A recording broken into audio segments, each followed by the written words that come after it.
सतगुरुदेव की जय। कबीर गर्व न कीजिए, चाम लपेटे हार, है बर ऊपर छत्र तट तो भी देवेगार। कबीर जी कहते हैं कि चाम में लिपटे हुए इस अस्थि पिंजर यानी शरीर का अभिमान नहीं करना चाहिए, क्योंकि उत्तम हाथी घोड़ों की सवारी तथा राज्य छत्र धारण किए हुए और सिंहासन पर आसीन होने पर भी एक दिन लोग तुम्हें जमीन में गाड़ देंगे। अर्थात काल के आ जाने पर क्या राजा क्या रंग, सबकी यही गति होती है। मरु मरु सब कोई कहे, मेरी मरे बलाए, मरना था सो मरी चुका, अब को मरन जाए। कबीर साहब जी कहते हैं इस संसार में सभी मर जाऊंगा कहते रहते हैं, परंतु मेरी तो शारीरिक अहंता ममता तथा जितना मरना था वह तो मर चुका, अब मरने को कौन जाए। कबीर गर्व न कीजिए, काल गहे करकेस, ना जाको कित मारी है, क्या घर क्या परदेश।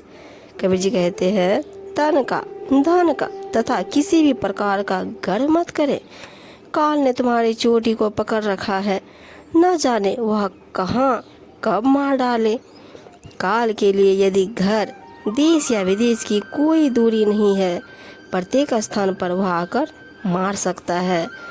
इस यौवन की क्या आशा और क्या विश्वास, यह भी टीसू की फूल की तरह 10 दिन के लिए ही सुशोभित है, फिर झड़कर खाली ठूंठ खंगर रह जाएगा।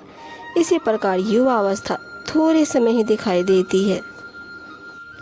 कबीर पानी हौज का देखत गया बिलाए, ऐसे ही जीव जाग गया, काल जो पहुंचा आए।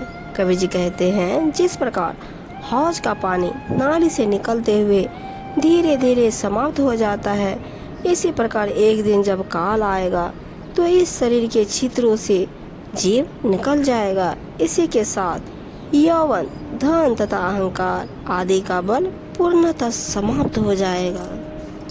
जिनके नौबत बाजती मंगल बंधती बारी, एक ही गुरु के नाम बेन, कहे जन्म सब हारे।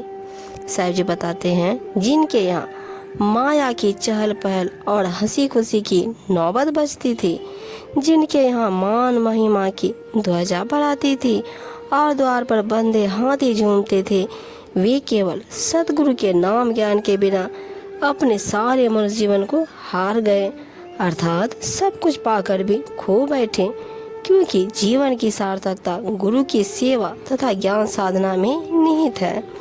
नर नारायण रूप है तू मति जाने दे, जो समझे तो समझ ले, खलक पलक में खे। कबीर साहब जी कहते हैं हे नर, तू साक्षात नारायण स्वरूप है, तू शरीरधारी तो अवश्य है, परंतु अपने आप को जड़ शरीर मत समझ। तू देह से सर्वथा भिन्न चेतन अविनाशी एवं आत्मस्वरूप स्वयं को समझ ले, अर्थात किसी संशय में मत पड़, यह शरीर पल भर में ही धूल माटी।